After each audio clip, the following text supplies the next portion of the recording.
Hey guys, this is Jared from Nerdy Geek Talk, the source of all your nerdy geeky needs.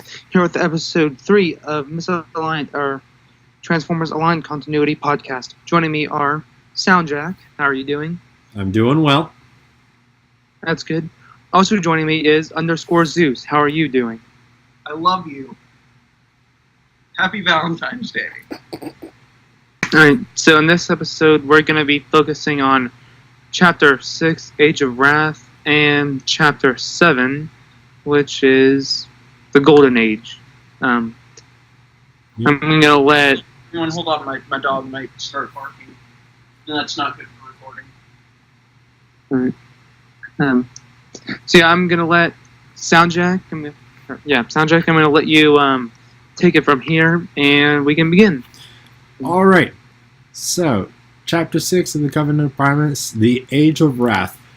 When we last left off, the Quintessence has just made their invasion of Cybertron and convinced the Transformers, the Cybertronians, that they could bestow upon them gifts and gave them the gift of transformation and basically took Cybertron without really much force. But with an iron tentacle. Yeah, they're rolling over with an iron tentacle. Though according to the depictions of them in the Covenant of Primus, some of them are actually kind of humanoid and do have fists. This doesn't help anyone watching this, but for you two, that's the depiction of the Quintessons in the Covenant. Oh, yeah. Yep, that is very tentacle-y man. Yeah. Yeah, it's more like an Octopunch, really. Yeah. But anyway, the invasion has begun. At the beginning of the chapter, Alphatron notes that, yes, Cybertron has been more unified than it has ever been at this point, but the Quintessons are clearly in it for themselves, and Cybertronian population has started to realize this after the kind of like the rose-colored glasses have started to fade, and there's starting to be some dissent, and when there's dissent, the main course of action seems to be through the Supreme Court, which granted can just, not just to the actual people that dissent, but just happen to anyone where false charges are trumped up, placed on any bot. The bots will be deemed innocent, and they'll either be sentenced to a lifetime in prison or fed to a pit of Sharkticons. Which, I mean, randomly getting convicted, charged with various crimes, being declared innocent, and then dying from being declared innocent, it would probably keep a lot of people in line. Yeah. That's what happened in the movie in 86. Yeah.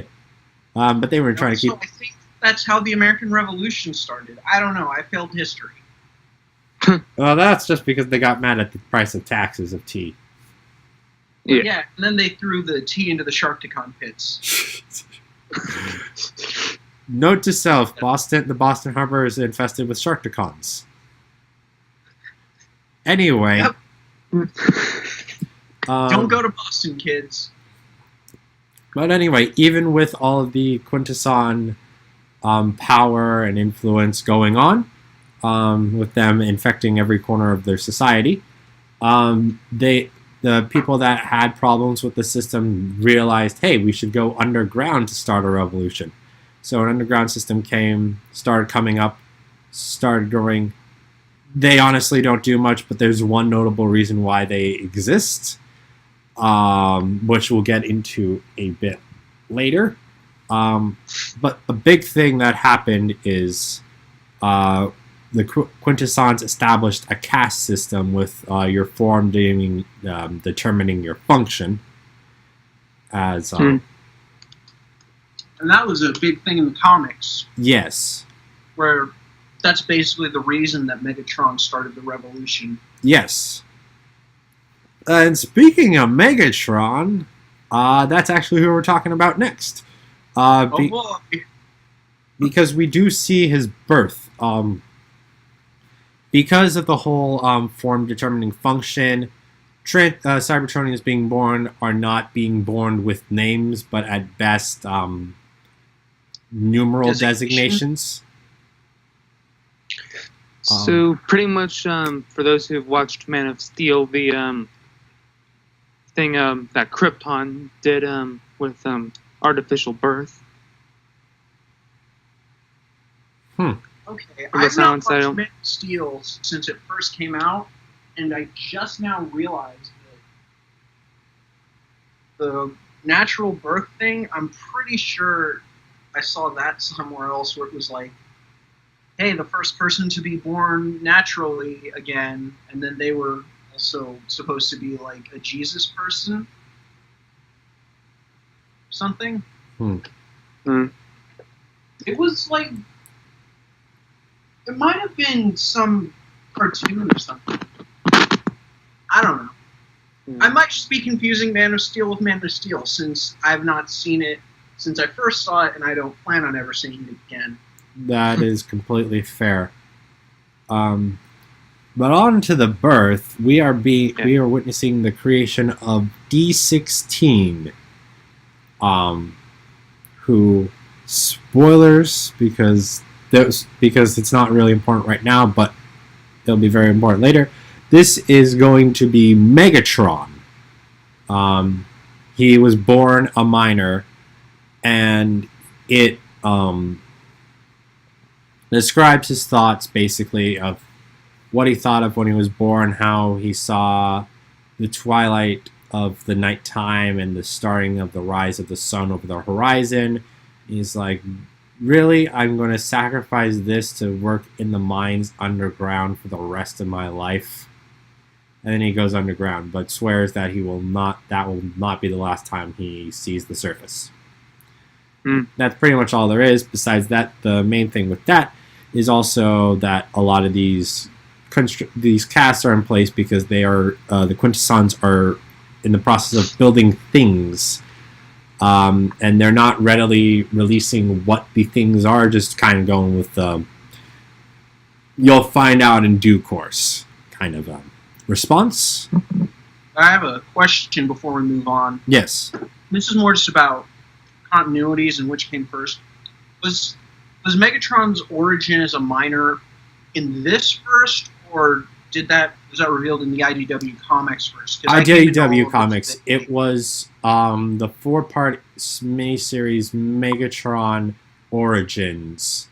It was a story that was supposed to be in Dreamwave, but when that went bankrupt, they moved that story over to IDW. I forget what year that came out, but that came out years before our line started.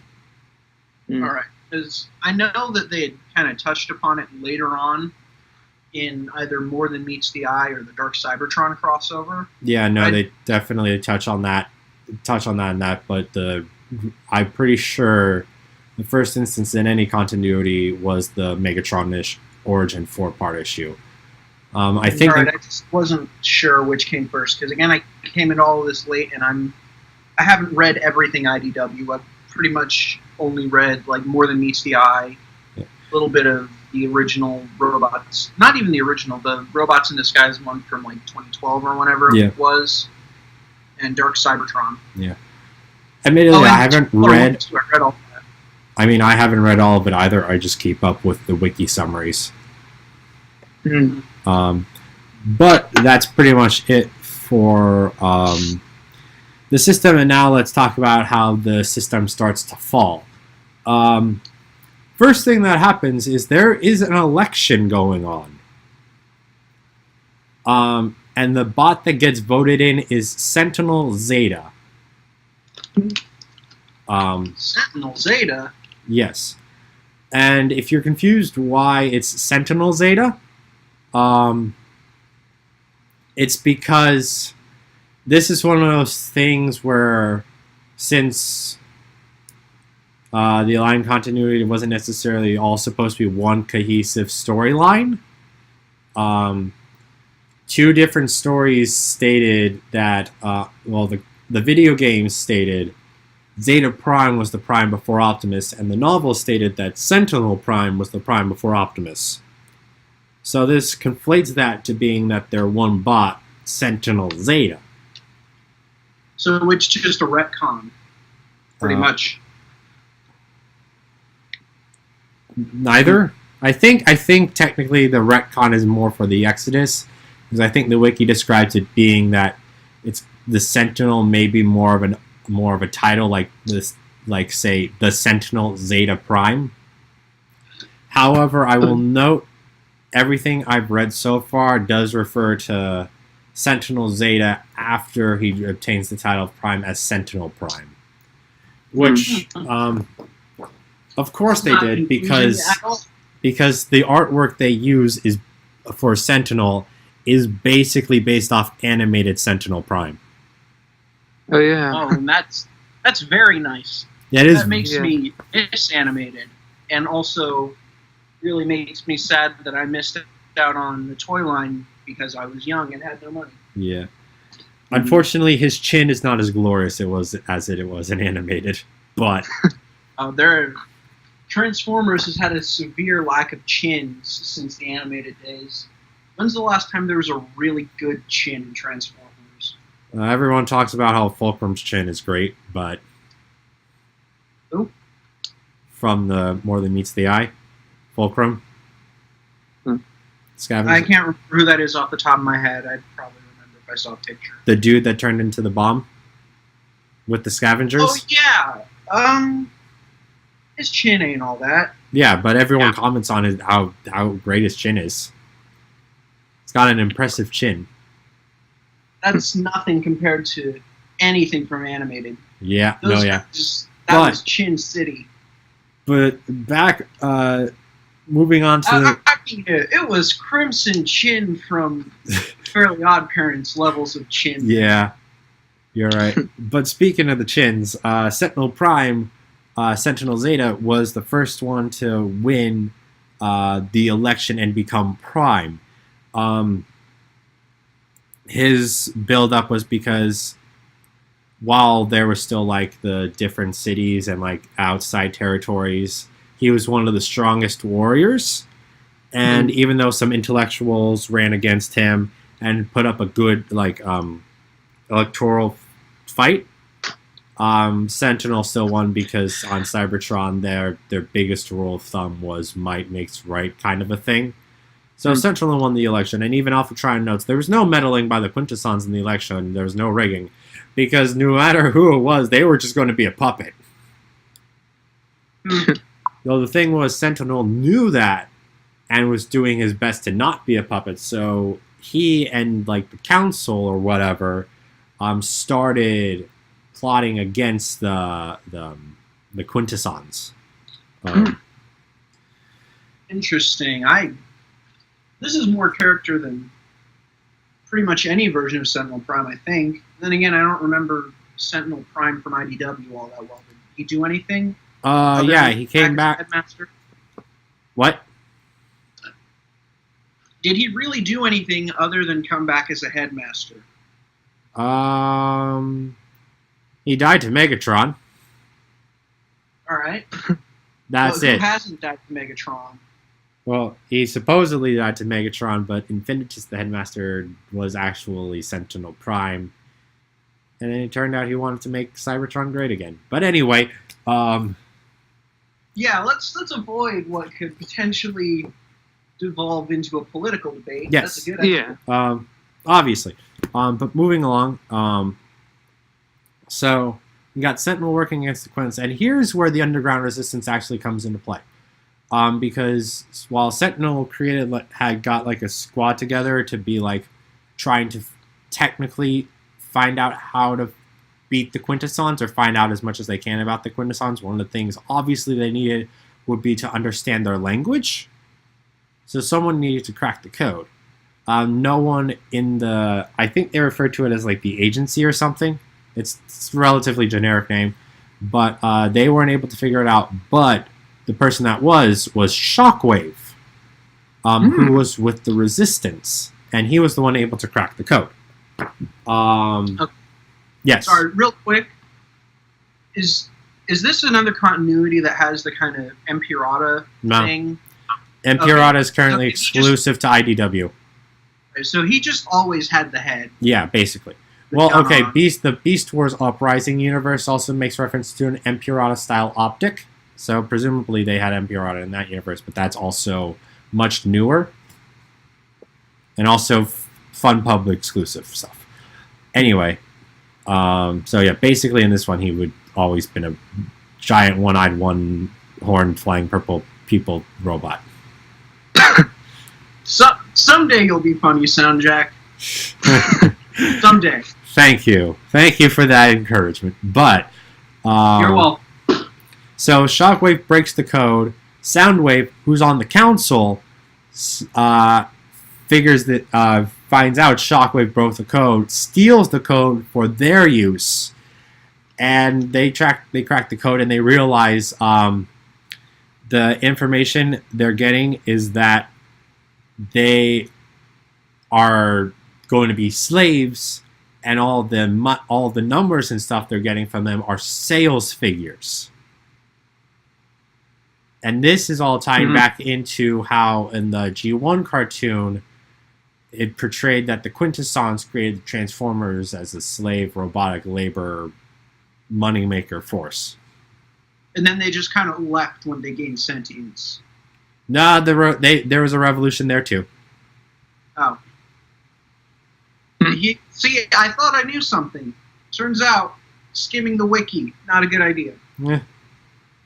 Yeah, I mean, it's not easy to watch the episodes. It's not like they could have been on Netflix or anything. Yeah, thanks for that, Netflix. Yeah. Now all that's on there is Prime. What if I want to watch something that's not Prime? What if I want to watch Beast Wars? You can watch Rescue Bots. Anyway. There's this Get Out. Or Robots. I think Robots in Disguise may be on there too. Anyway. So, moving along. So we know what the code is. We still don't know what the device, the things that the Quintessons are making the Cybertronians build are. But then two bots come into the council one day. Their names are Prowl, and Blue Streak. And they're both basically technicians in this universe. Prowl's not a cop, apparently. He's dedicated to logic and law still, but he's more of like a technician of sorts in this universe, it seems. Does he still flip tables? Not that we know of. This continuity is garbage. I want a new one right now. We gotta get through this continuity first before we can hop onto a new one, Zeus. But alright, fine. But the next one better have table flipping Prowl in it. Anyway, so, and they figured out what they're, and these two figured out what's going on. The Quintessons are attempting to build space bridges. However, yes? I thought they were building the big city bots, like a Metroplex or a Fortress Maximus. Nope. There's no explanation for how they exist in this universe, but they're building space bridges. Ah, okay. And the one thing they specifically note is that the Quints don't even know how these things are supposed to work. They got them from somewhere. They don't know where. Well, we don't necessarily know where. Alpha Trion's freaking the heck out because, like, how the hell did these guys get the space bridge? I thought Vector Prime was the last one to have that information. Did they hack into my archives? There's also always the chance that Quintus knew. I feel like that it was stated somewhere that Vector was going to help. Like Quintus was going to help Vector with finalizing something about the space bridges. So I think that is supposed to be how they found out. But that also brings into question. Hold on. I knew something. I knew something that was right.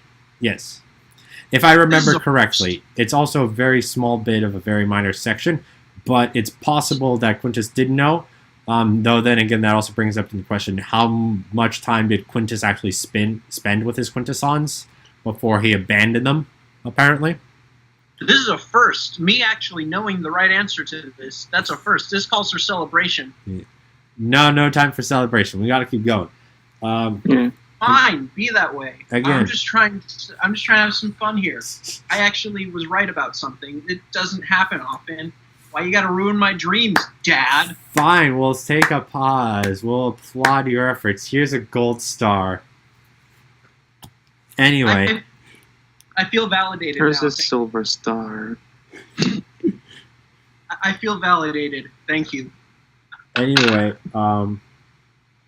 so then, like they said, they realize that they don't know what's going on because, like, the Quintessons have given them, like, piecemeal bits of the code to work the space bridges, to give them to work, and then they were like, wait a minute.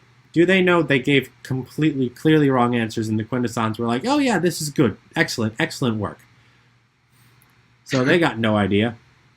So, and then they leave, and then, like, that's information they've got. So they are ready to start working on kicking them out, and then they're like, okay, we need to know more about them. We need someone to steal one of their ships. So they get Orion Pax to find the best person on Cybertron to hijack one of their ships. And the bot they pick is Jazz. Is that racist? No. Well, maybe. They specifically say that, like, it's not once, but it's repeated multiple times that Jazz is stealing a car. The quote I think that might be a little racist, but the quote is thus the quote here how- is thus Jazz was hired to steal a car. Yeah. I mean, who am I to question robots from another planet from the past? Well, granted, Jazz I in think this that's a little universe is racist. voiced by a white guy, so Well, let's step away from this now. Yeah, let's Yeah. move along. Let's move along. yeah, I'm just very fair. So because of his stealth and subterfuge skills, Jazz is hired. He steals the car. They examine it. They figure out how it all works. And everything's going well. And now time for things to go into the crapper. Or should I say into the scrapper. I Because mean, you shouldn't, but you did, so... So the Quints at this point have started to catch on to rebellion, and partly this is the fault of the underground resistance. Thanks, guys, because they've been broadcasting secret messages to try to get more people onto their side, but not this is all. something that, sorry, through this whole thing, this is something that's been on my mind. High words. Is the underground resistance actually underground, or are we just talking like underground railroad underground here? Probably literally underground. All right, thank you. Absolutely It doesn't necessary piece of information there. It doesn't specify, but considering how bad it is elsewhere, I would presume they gotta go very, very secretive. Anyway, They have to go yeah. deeper. Yeah. Anyway, so the Quints find out about these broadcasts partly because they're not entirely secretive on all of their broadcasts because they kind of want to make sure the council, especially Sentinel, hears their message because a lot of them are not pleased with the council. Well, and this is also why the Soundwave had to steal the information Shockwave made from them because they did not trust Sentinel to actually be on their side and not just like a Quintesson loyalist that's like trying to break up the resistance. So there's a few times they had broadcasters that were like calling him a tinfoil diplomat and derogatory things. So then the Quintessons then reveal the fact they've been building Sharkticons. A large number of Sharkticons that then start to swarm over areas. Lovely.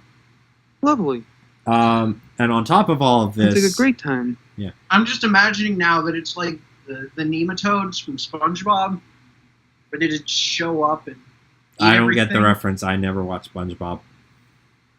Excellent. You made an anime reference and I didn't get it. Now I've made a reference you don't get. Now we're even. Fair. Okay. But, so, and another thing about this is, like, a lot of the stuff that the council learned about all of the Sharkticon attacks came from, like, Resistance, but a number of them also came on Quintesson frequencies. So the Quintessons wanted them to know, hey, we got these Sharkticons. You keep doing this, we're going to sick them on you. And then Sentinel's like, all right, time to activate Project T-Cog. And yeah, very, very imaginative name. But they had this plan, and now it was just time for them to activate it. So, the Quintessons basically had a very solid like control around the Well of All Sparks to control the flow of Transformers coming out, Cybertronians coming out. But there were obviously Cybertronians assisting them. So all at once, when the order was given, the Cybertronians knocked out all of the Quintessons and locked them up. Ratchet and Dr. Cogwheel came on the scene, and they waited for the next Cybertronian to be birthed. That Cybertronian would be Silverbolt. So when you say knock them all out, do you mean like simultaneously they use some kind of science thing, or they just like hit them over the head with a pipe? Specifically EMP jolts to the base of their spines. Oh. Okay. And the Quintesson and the Wreckers, which we mentioned before, originally not helping out with the Senate, are currently working on a police force, and they are very, very effective at being a police force. And they were only supposed to like give them Taser Club jolt if they attempt to communicate, but Ultra Magnus, who apparently is the leader of the Wreckers at this time, is like he falls on the spectrum closer to like Wheeljack and Bulkhead than the other marauding Wreckers. Yeah. No. Wheeljack, there's a quote earlier, I didn't think it was important, but Wheeljack, like, Sentinel Prime tries to get all of the Wreckers to help him out. He gets Ultra Magnus to help him out, and Wheeljack's kind of like, screw you, you didn't do anything for us. Once you actually kick the Quintessons to the curb, then I'll start believing in you. Sounds like something that Wheeljack would say. It is. I just mean in terms of, like, he's not a marauder. No, they're all the Wreckers are basically like the peacekeeping marauders. Right. They're like the pirates with honor, basically. What I mean is before the Quintesson invasion, where they were just kind of a rogue force out there, I'm guessing that Ultra Magnus was still one of the ones that was, you know, less maraudery and more close to being like a Wheeljack or a Bulkhead. Apparently, but that's confusing because I'm pretty sure it's noted in the cartoon that Wheeljack left the Wreckers because Ultra Magnus joined and became the leader of the Wreckers. Well, this is the aligned continuity. You already mentioned that none of this was originally supposed to fit together. But at this point, whenever this book came out, they were just like, okay, apparently everything fits together now, so we're going to make it fit as best as possible. Maybe when he says he joined the Wreckers and became the leaders, he means he joined the Wreckers when they were the police force and became the leader of the police force. Or maybe they just didn't plan this out super well. Nah, and Wheeljack also basically kind of disappears from the book after that, like one quote. Unless that's the moment he was supposed to break off for the Wreckers, but it sounded like he was with the Wreckers during the Great War, so that doesn't make sense. I guess maybe they just didn't plan this out super well because it originally wasn't even all supposed to be connected. Yeah. Sounds very much like what's going on with the Cloverfield movies right now. I don't even know any about that, and that's not the subject of this video. Yeah. Okay. So actually, real quick, just because it's kind of similar, basically what's going on is every sequel to the original is just a script that J.J. Abrams picks up, or a movie that's already been made that J.J. Abrams will pick up and say, yeah, I want this in the Cloverfield universe. Readjust the script or add in some scenes where we put in the Cloverfield monster or references to the first movie to just kind of loosely tie all these different scripts together that weren't even originally supposed to be Cloverfield movies. Just to create like a big, weird Cloverfield extended universe. Okay. All right. So then, anyways. I think that's kind of something, you know. No, yeah. It can be mentioned because it's tangentially related. Yeah. No, yeah, understandable. But moving on. So Silverbolt is born. His birth is basically broadcast live across Cybertron. Dr. That must Cog. have been embarrassing to look back at when he grew up. Yeah, probably. Well, I mean, he proved to all the Cybertronians that you are born with a T-Cog without the Quintessons being there to help that you have the T-Cog. And then Silverbolt shows off transforming even to prove, just to make sure, yeah, this is the organ that makes you transform, guys. So in continuity, is Silverbolt still a part of Superion, or is there no Superion? There's a Superion. It only appears in the Retribution novel. All right. But because I know the only combiners that ever got a toy were Bruticus and the Abominus one that was all the Cyberverse figures. Yeah. Devastator is also... Devastator and Defensor are also confirmed to be a part of this universe. Hmm. And then Metasaur came in RID. But anyway, getting off track. Oh, yeah. Right. I forgot about all that. Yeah. Actually, real quick, one other thing. Was Abominus ever in any piece of fiction? I don't think so. At the best, I think there's like an online interactive thing where you could engage with some Predacons in Shockwave's lab. Maybe Abominus was there, but I doubt it. And I know that last week when we were talking about the Predacons, you brought up, is it Sinner Twin in this continuity, or was this when he was Sinner renamed? Twin. This is Sinner Twin. Twin Strike. Yeah, okay, I know you brought him up, and I know that he's one of them.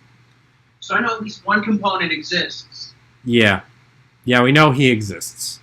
And it's probable and certainly the other components probably exist, but there's just never been a solid fictional portrayal of them. Yep, okay. And That since clears that up. Yeah. And back to Silverbolt. They confirm he's got a T-Cog without Quintesson influence. They confirm he can transform without Quintesson influence. And then Sentinel Prime shows off extra footage of the Sharkticon attacks that the Quintessons broadcast to them. And then the revolution begins. And things are going great. And Ryan's working at the library still, at the archive still.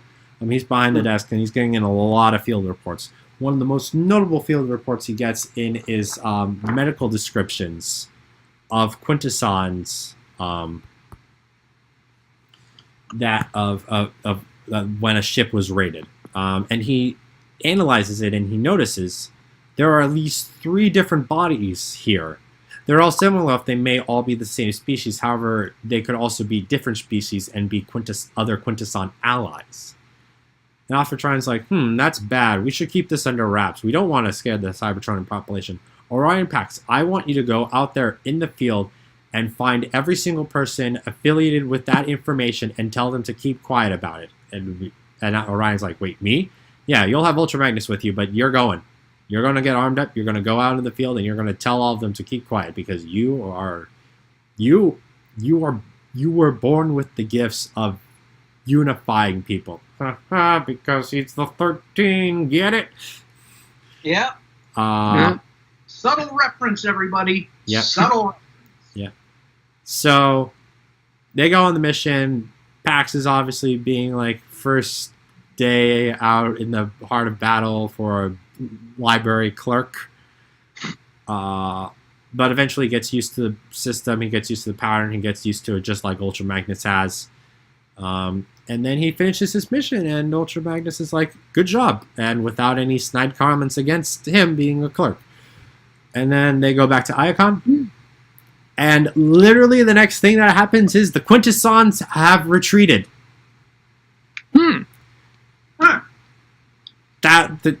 They don't explain why. They don't explain what happened. They don't explain how. It's just the Quints are retreating.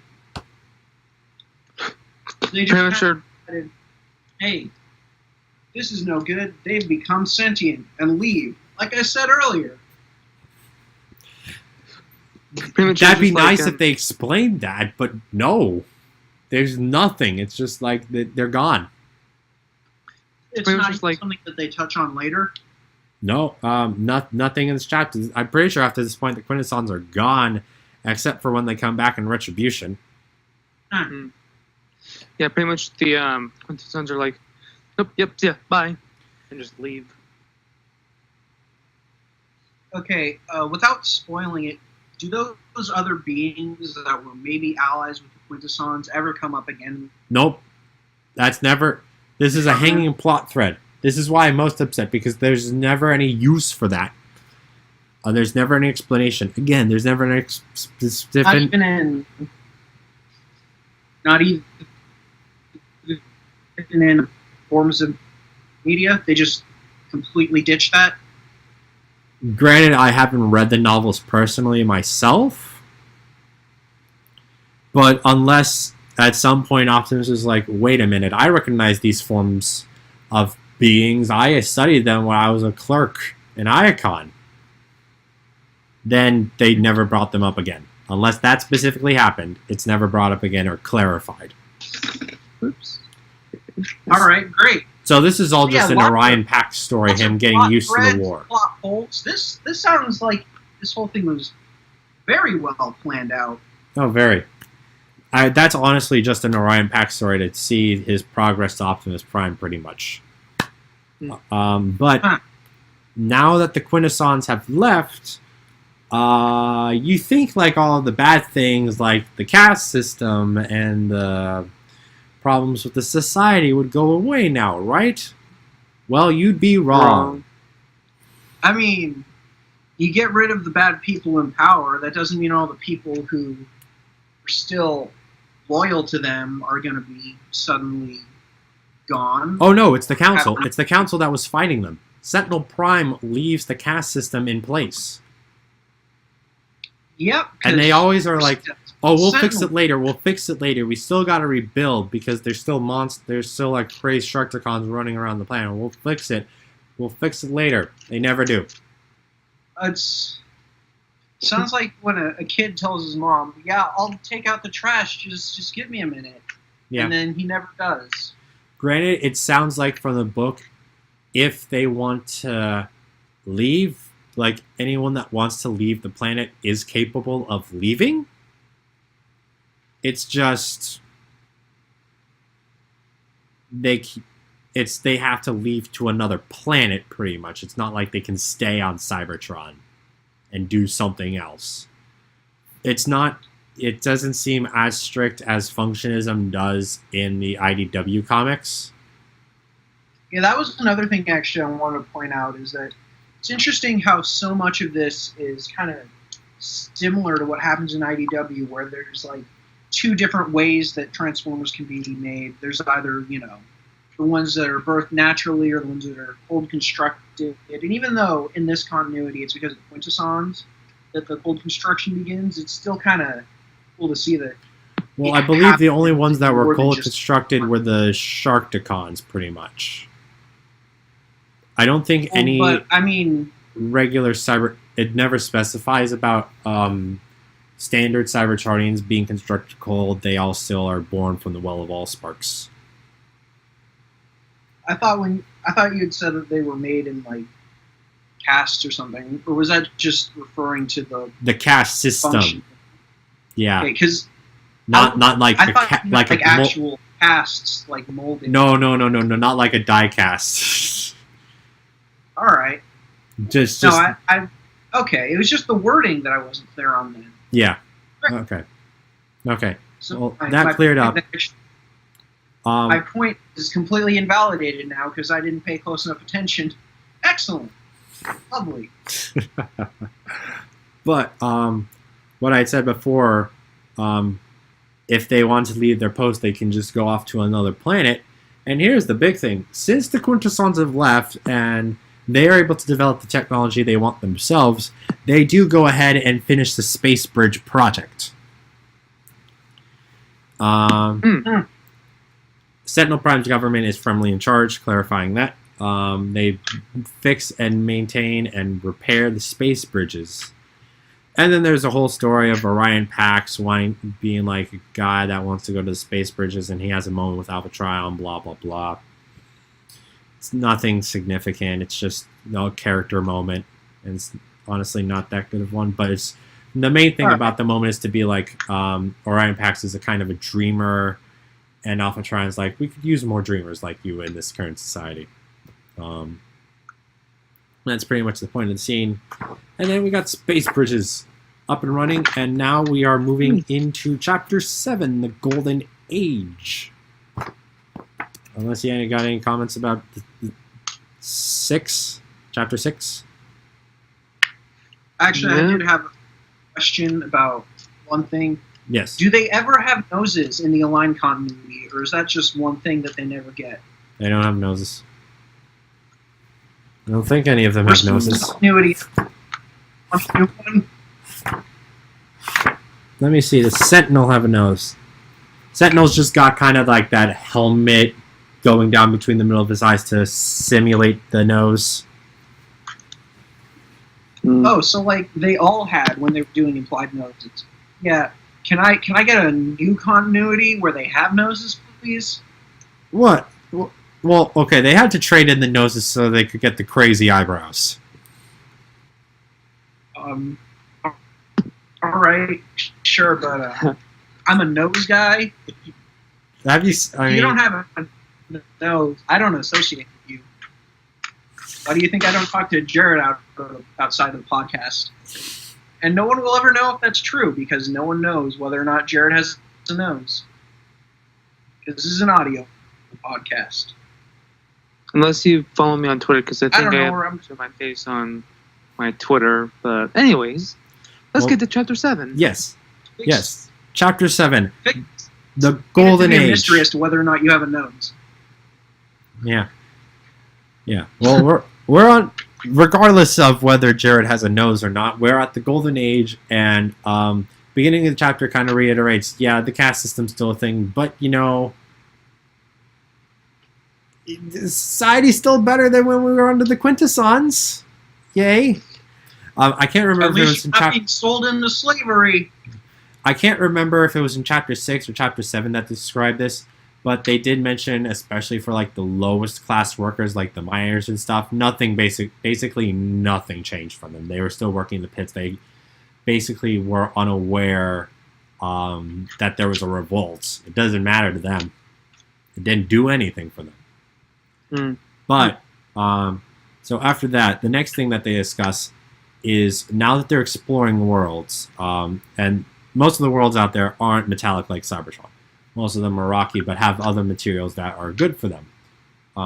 But if they're going to colonize, they felt like, hey, let's make them like Cybertron. So what they do is they develop a technology, and that they manage to work to, let's see what it reads as. Is it the seed? No, basically, actually. Engineering project began, which ended finally in the production of a conversion beam based on space bridge technologies that was capable of taking and reforming matter from one elemental state to another, given sufficient material from which to draw energy. It could either be the seed from the Age of Extinction or the key to Vector Sigma from the original Generation 1 cartoon, because it also had that power. So basically what we're saying is it's just alchemy. Yes. Wow, Cybertronian technology and life really did influence the humans, didn't it? It did. I mean, okay, one of their primes was Alchemist Prime. Of course, they got to have some crazy alchemy stuff going on. Yeah. But when the only side effect of the process pretty much was the fact that the planet would have to lose several megatonnage of itself because of the energy required for the conversion. But they did run into another issue that while they converted the world into a metallic world like their own, it did not. When they did that, the worlds did not have energon. They didn't have a spark. So the next thing they did was attempted to find a way to take a portion of the Well of Allsparks and place it into a techno-formed world. Which obviously would have several people unhappy with that course of action, because, you know, if they messed with the core and they accidentally killed Primus, they may kill all of them. Sounds like whoever was running the planet at the time is a very smart guy. You know, to risk completely destroying the entire civilization in order to make more places for the civilization to go. Yeah. I mean, Sentinel Prime was always a jerk, so Yeah, true. especially animated. But so they figured it And out. movie. They figure out the first world they're gonna birth new life into, and that's going to be called Archon. They figure out how they're going to do it. Basically, the device they use to take a portion of the Well of Allsparks is basically a torch, and they have several torch bearers that are going to take the torch down several stretches, and then they'll go through the space bridge to the new world, and then the final person will drop it into what's going to be the new well. There was an attempted terrorist attack on the day that it happened, but the Wreckers, now solidly a kind of a police force, prevent it from causing any actual harm or directly interrupting the ceremonies. There's a bit of a waiting game to see like if it's actually going to work, because like they had to drop it into the pit, and it's a big planet, so it's got to fall a fair distance. But it works. Everyone celebrates. Everyone's happy. Oh, and Blue Streak actually was the one to be the first one to run it for the first leg of the race, and Metal Hawk is the one that finishes it, of note. Okay. So I've got a couple things. First of all, is it like an Olympic torch? Is that what's going on here? Basically, they do know it in later times when they do this. It does basically become a crazy multi-athlon thing with sports events and other things going on. I don't remember exactly what they said, but like it does go crazy and it does go kind of Olympic-y, but it's only with the torch bearers doing Olympic stuff. All right, and then the other thing is, you mentioned torchbearers a couple of times now. Were the torchbearers in the comics that became Victorion? Was any of that influenced by this? No, this is literally just a description. Separate? What else would you call someone that carries a torch? A torch carrier? Torchbearer sounds more good. And if anything, that's just the name they chose for them. Since all right, so they don't really have anything to do with. They don't have anything to do with the conversion of planets into cyber planets. No. Okay. The closest connection is that they carry the torch because they carry the light of the flame of Solus Prime, since she's the smith, and they're from Caminus. That's the closest you're going to get, but there's no actual connection between the torchbearers and the torchbearers. Yes, these torchbearers are torchbearers with a lowercase t, and those torchbearers have a capital T. Got it. Like how Chris McFeely had to define the difference between combiners with a capital C and combiners with a lowercase c. Or like in the new Guardians of the Galaxy movie that apparently not as many people liked as much as I did. I really enjoyed it. I enjoyed that. Anybody else? Okay, I get what you're talking about. God with a lowercase g. Yeah. Yeah. But no, I thought that one was better than the first one. Yeah. But apparently that's the wrong opinion to have. I think they're equal. I really can't decide which is better. But we're not here talking. Well, this ain't no Guardians of the Galaxy podcast. This ain't no movie review podcast. No, this is about Misaligned. Yes. Who wants to hear about movies when we could talk about a Transformers continuity that's a few years old already? Me. I'd be listening to this if I wasn't on it. Same. I still listen to it because I have nothing else to do in the mornings, and also I want to make sure that my audio consistently sounds okay, so that I know what to do in the next episode. Yeah, that's fair. But so. Plus, I often forget whatever it is we've been talking about immediately after we finish recording. Good for you. Good for you. So anyway, Archon happens, they keep doing it, and it even becomes like a monthly thing. They start lighting up new worlds, and it sounds like they do about get to about 200 worlds that they colonize. And then things start going south. First thing that happens is the Well of All Sparks starts not producing at the same rate it used to. They're best able to analyze that it's gone down to a tenth of its old production rate, and they really can't figure out the reason besides that, it's going down a tenth of its rate, and even stopping the colonization. I mean, it's not going down anymore since they stopped colonizing and spreading the Well of All Sparks to other worlds, but it's not gone up either. So they're figuring maybe you should stop spreading the Well of All Sparks all over the place so that you can make sure that it stays all in one place so it can do its job. Well, it seems like they believed it was an infinite source of sparks in Energon, but apparently it turns out to have been a finite source all along. Yeah, that's like saying that you don't know why your clock isn't working when you've got like parts of it in one corner of your room, parts of it in another, and a good half of it in your closet. Okay, but did you think anyone really actually went down there to properly analyze how the Well of All Sparks work? Because, it's a godlike source. It's just their life. They just assumed God, its infinite power and wisdom. Maybe they shouldn't be assuming all these things without going down the hole to confirm their theories. I mean, you're right. You're still right. I'm just saying. I'm just defending them. I'm playing devil's advocate here. So they stop the colonization, but they still have the intertrade between the worlds. But then it really goes downhill when some minor irrelevant ship happens to go missing. They find it, they bring it back to port, and they open up and realize everyone's been infected with a rust plague.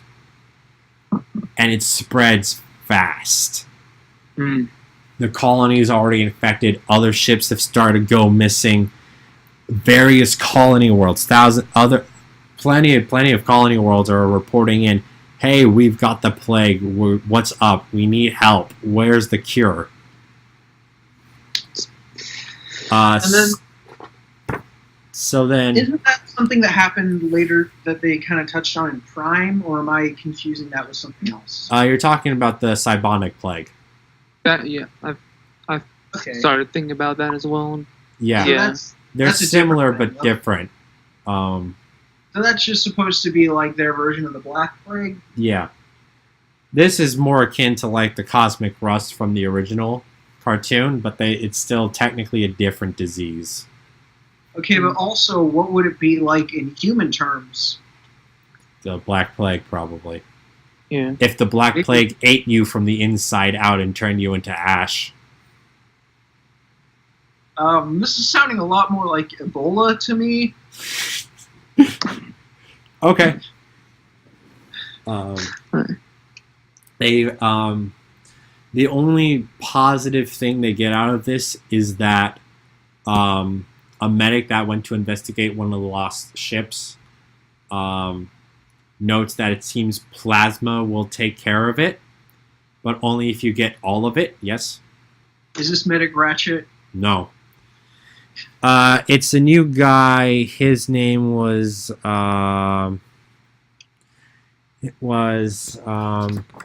his partner was called Soaring. I'm trying to figure out what Backburner. It was Backburner. Mm. Backburner and Soaring both died. They were both medics. They died very quickly, very painfully. They noted plasma is probably the best thing. But obviously that's not a cure. That's just a stopping of it. Yeah. So then Sentinel Prime orders all the space bridges to be shut down and destroyed to prevent further infection. It's I don't remember why it happened, but it's like when Japan closed off all its ports, whatever it was, and just kind of did its own thing for a while. Oh no, that's because it just wanted to. It didn't want outside influence. It was fine being on its own. Okay.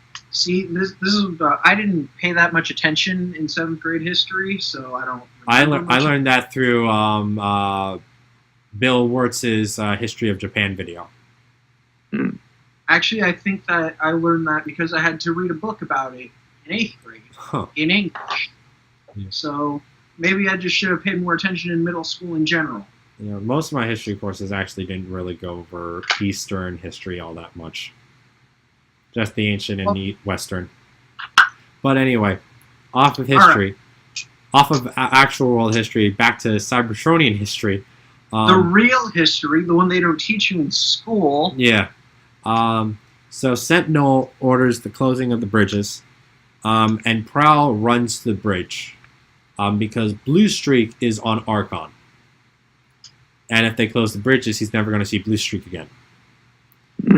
Prowl tries to convince Blue Streak to come back, but Blue Streak's like, Archon's already affected. They're putting the plasma into it, and it seems to be working, but it's only going to work if we get all of it. I could already be infected. I don't know. I can't come back. As much as I want to, I can't come back. And then Prowl's like ready to break the rules and everything, and Ironhide comes in and is just like, Prowl, we gotta close it. We gotta close it. And Prowl tries to think of the right thing to say, the last final thing to say before Blue Streak goes. And he says, finally he spoke, not knowing what he was saying until the words came. I'm going to miss you. Blue Streak responds, you too. I ship it.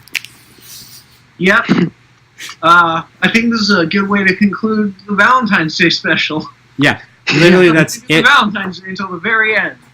Yeah, pretty much that's it. Prowl then goes ahead, blows up the bridge on his end. Blue Streak blows up on the bridge on his end. It seems to have worked. Cybertron stopped the spread, but they don't hear any transmissions more from Archon. And that's the end of the Golden Age. Woo! You two have any thoughts about what I said? Not really at the moment, no. Okay. No. Any questions or anything? Okay. You good, Zeus? Ladies, get you a man who'll miss you as much as Prowl did miss Blue Streak. Yes. I don't know what I just said. I'm losing it at this point. Even though it's only 6:30, I feel like I've been talking for 3 hours. Yeah. Well, it's 9:30 for us over here on the East Coast. Yeah, which is why I don't understand why you've managed to stay more sane and awake than I have. I don't know. But we're done, so... We're done. We're done with Chapter 6 and 7. Alright. So, yeah, that's basically it for Episode 3. Be sure to follow the Nerdy Geek Talk Twitter page. And also be sure to follow and watch all of our other shows like Steel City Bots, TF Primecast, and Awesome Asylum.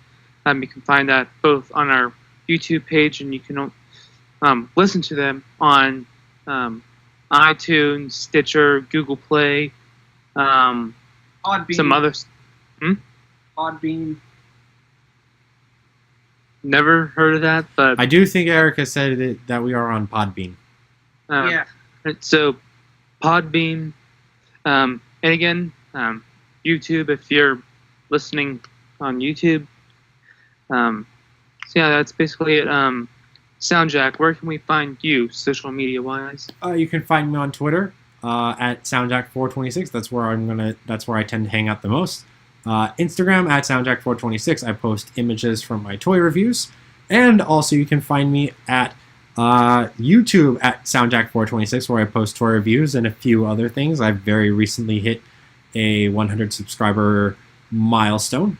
And I also very recently posted a review for the Rodimus Unicronus review. And it was actually the first review of Rodimus Unicronus that ever hit YouTube, no matter what other news outlets may say. Yeah, Sabertron, you should fact check your stuff. not to call you out or anything, but that is, not to call out Sabertron or anything, but that is the exact website that we're referencing here. To be clear, I don't have any beef with them. I'm a very small YouTube channel, so if they missed me posting the review, that's completely understandable. It's just that they are wrong. Yeah. But so do please go check out my channel, check out my reviews, check out all my other stuff. Yeah, and that. Oh, and also make sure to check. You can also check me out at the Steel City Bots Instagram because I end up posting a lot of photos over there. I forgot to post a photo I wanted to shoot today, but I will try to rectify that for tomorrow. All right. Underscore Zeus. Where can we find you? You can find me on Twitter at _Zeus. That's the full word _ spelled out. You can find me on Instagram at pcm.exe. I tend to post more Lego stuff there when I post because that's another one of my hobbies, and that's kind of what I started that account for. And then you can find me on PCM Reviews, where I've given up reviewing Power of the Primes Optimus in favor of reviewing the Kubion Bao MP10 knockoff, because I just got that the other day. And I'd also like to give my weekly apology for ruining the Aligned continuity forever.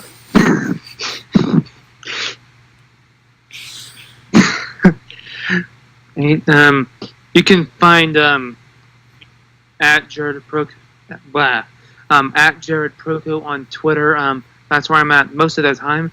And I have just today, as of the day that we were recording this, I am starting to post desk bots on my Twitter. For those who don't know, every day, or at least I'm going to try to make it every day, I post a certain figure or a random figure in my collection, and say something about it. I don't know what, but yeah, my first desk bot today was of Super Bisque, and for those who don't watch Steel City Bots, you probably have no clue what I'm talking about, but anyways, that's basically it. So don't forget to, again, like, comment, subscribe if you're on YouTube, and if you're listening to this somewhere else, subscribe to all of our other like networks and whatnot. See ya. Bye.